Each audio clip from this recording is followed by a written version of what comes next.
Objectives of this topic. What happens to the pressure in a space when volume in that space increases and the temperature remains same? Now, what is the definition of a Boyle's law? This theory was discovered by Sir Robert Boyle, a 17th century scientist. This theory, known as Boyle's law, it states that if the temperature remains constant, the volume of a given mass of gas is inversely proportional to the absolute pressure. As I already told you about the definition of a Boyle's law, volume is inversely proportional to the pressure at a constant temperature. Now we write down PV is equal to K, but the temperature is constant. Boyle's law involves a relationship between three properties of a gas in a container. Number 1, the volume of the container is denoted by V. Volume is measured in a unit of length, for example, cubic centimeter. The pressure of a gas is denoted by P. Pressure is measured in a unit of a force per unit area. The temperature of a gas is denoted by T. Temperature is in many ways more complicated than a pressure or a volume. It is measured by using one or three units. One is the degree Fahrenheit, degree Celsius, or a degree Kelvin. Now, what is K?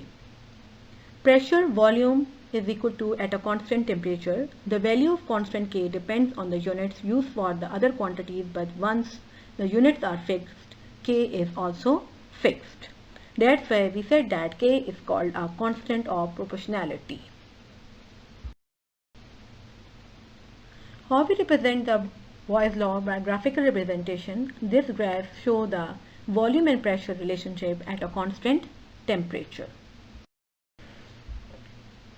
Now students, before we calculate, how we explain Boyle's law again. Pressure is inversely proportional to the volume of the container by assuming the temperature remains same. In other words, it is constant. When the pressure increases, volume decreases. When the pressure decreases, volume goes up. Let's look at some examples of how pressure is affected by volume.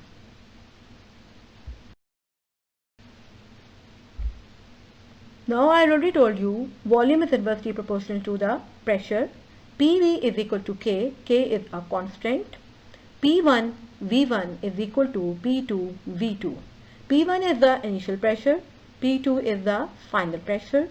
V1 is the initial volume and V2 is our final volume. Let's take an example. Fill your mouth with air. Push the same volume of your entire mouth to one side of your cheek. What happened?